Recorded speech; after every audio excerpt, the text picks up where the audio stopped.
pane pamunotombonzima kano mwati naMwari kudenga saka ndaida kunzwisisa kuti Mwari vanenge vari in what form pamunosangana munhu here anenge achitodyawo zvamunenge muchidya kana kuti chichi nechi chinyatsoitika.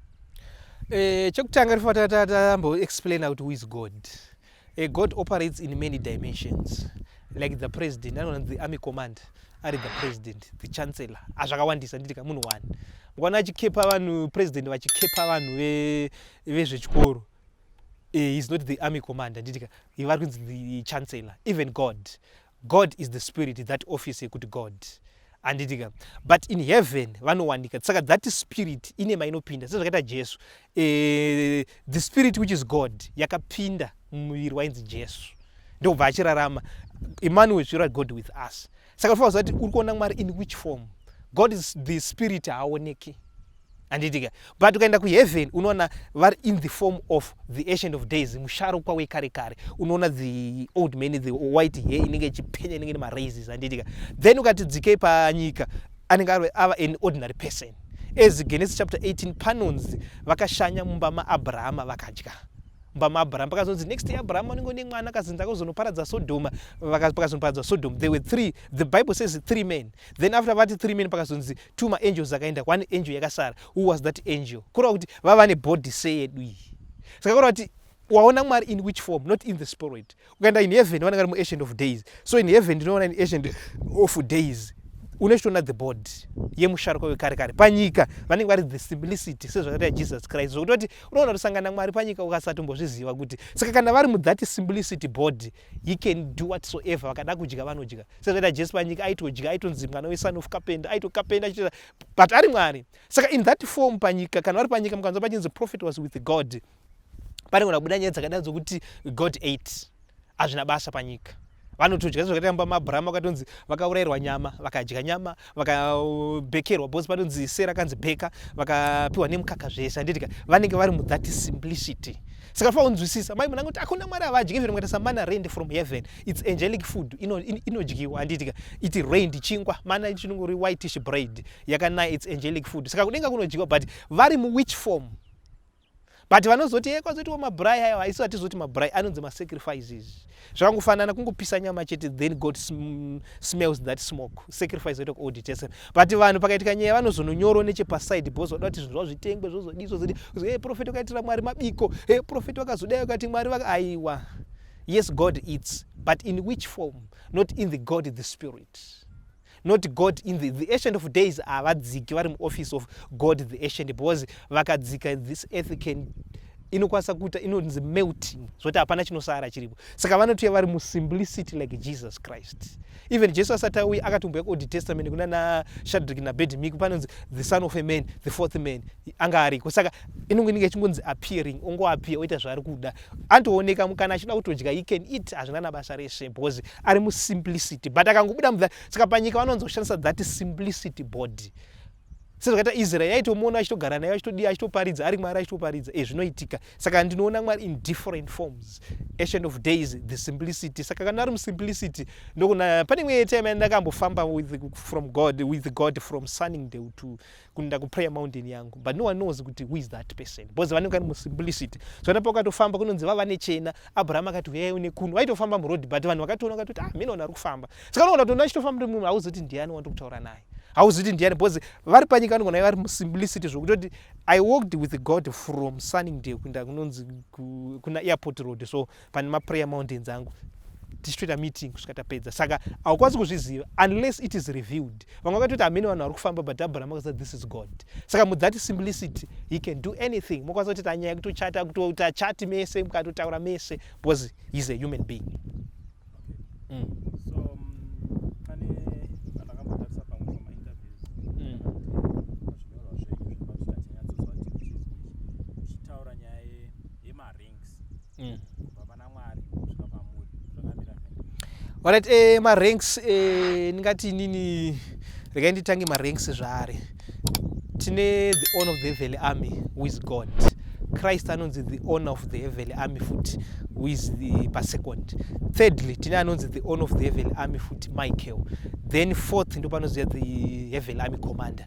Heavenly army commander, Michael was heavenly army commander. Indiri pa number 4. Tiri heavenly army. Jet. Then madepartments akasiyana, kune reprophecy ndirana Gabriel arisi redu, kune renature arisiwo redu. Then pane, I think, let me clarify, but that issue yakabuda zvuma 2017 pakanzi ndiri pa number 4, God, Christ, Michael. Aya anenge ari maperformance anoitwa monthly. Evil army haachinji, ndongoramba ndiri pa number 4. Ndiri the evil army commander. Michael appealed the office of the evil army commander because he's God. Is the office of God. So the office of Gabriel, office of Jesus Christ, it's God himself. And so the office of Christ, the office of Michael, the office of Gabriel. Even here Satan yanga is the office of God. That's the four zakada. Then Satan do vaita do vabaega. Saka ptasara ni three the offices of God. Christ, Gabriel, Michael. Saka avanonzima own of the evil army sa Michael was army. Then in pa number 4. Then I aningari ma performance kana tati marari mna 20 vakafadza Mwari this month anonzi monthly charts ndekuti like that month yanga iri yema performance tainyanya kubuda 2016 2017 nekuti ari pa number 1 ndiani anga ari ma heavenly charts anombobuda futi epanyika ema prophets ema awards saka akawandisa pane ema awards kuti takaperforma sei pane ema monthly pane ema righteous chart zvese zvechingobuda epanyika ekudenga saka ekudenga ndo pane 1 rakamboburitswa rari prophet number 4 saka vanhu vanoti I'm in the number 4 in heavenly order and this pa number 4 ku heavenly army ndo kwandiri number 4.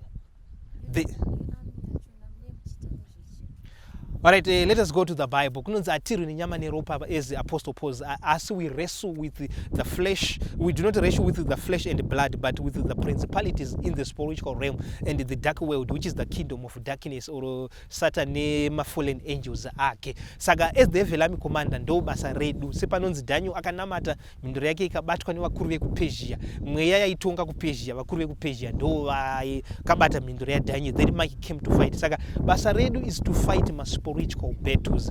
Pana tonoti pakadona Jericho panonzi na Joshua uriwo omwe wedu ere akasangana na Mike ukanzi yes ndo yakuzokubatsirai. Saka isusu basa redu kubatsira the humanity. Pamene chita zvakafanana every war inorwirwa evil army ndo inenge iripo, but the spirit world evil army ndo ine chifighter imozita the physical. Saka zvese paunozita victory kutsika mota evil army ndo inotanga yakufightira mu spiritual realm kuti mota iuye itwe released because zvinofightwa ma spiritual battles. Saka ndo basa redu tinorwa anonzi ma spiritual battles imozwana ma results enyu. Saka we fight for the whole world, to fight for the whole Christians munhu wese ndo basa re evil army to fight the kingdom of darkness ma spiritual battles. Asi atirwi ne mabosi vano vakafunza ati I'm the evil army commander, maybe tinoshandisa pfuti tinoshandisa chino hatishandisi izvozvo.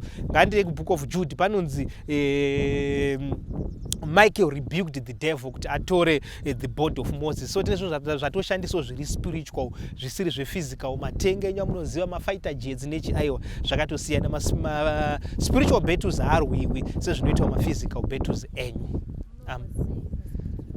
Alright, siya ndataure kuti uyu akarebuka the devil. Vakasangana pa body ya Moses, uyu achida kutora uyu achida kutora. So the war started. Then Moses spoke harshly to the devil, I rebuke you in the name of Jesus. Rebuke kura kuti akamisa.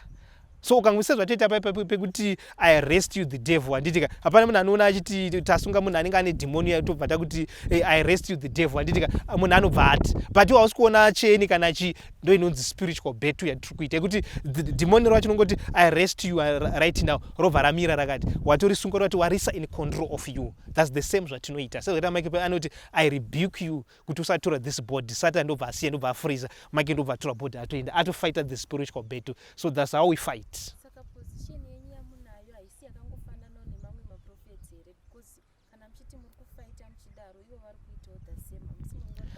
Alright, iyo anonzi malower fights. Yandiri kutaura yacho zvana deliverance. Izvi manje zvava zvokuti zvema spiritual realm zvokuti you can send the angels. Anditika I can design the angels kuti alright nhasi muri kufighta zvakati but I take the zvinongoita kuti army commander we army anotora from the president kuti president wadachi president akati Zimbabwe ngaende kuhondo anditika army commander ndiye anozonotora toda masoja manganechi. Saka Mwari vano authorize the battle. Indinda kuchituma ma angel kuti alright tine the battle yakati let us fight zvakati ndo the difference iripo. Iwo havazosviki maprophets. Yes, vanopinda mumaspiritual battle, but yangu yava higher post yekuti I can send the angelic.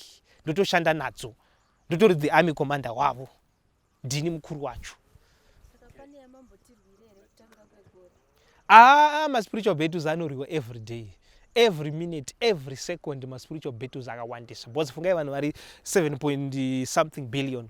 Munhu wese anoda kuprotect, whether you're a Christian or whatever army, ibasa ravo kuti tiva protect. Saka every minute, every second spiritual battle dzakatowandisa, anenge ari more than mamillion kana mabillion battles anofight every day. And maangels akawanda kudarika, anoona pane legion zvaireva 6000 anga akapossesswa ne6000 mafallen angels yekingdom of God. Saka maangels akawandisa zvokuti pese the earth cannot contain, because pana anogara kudenga, panogara maspiritual realms, pana anogara panyika, pana anogara pasi, pakawandisa, akawandisa.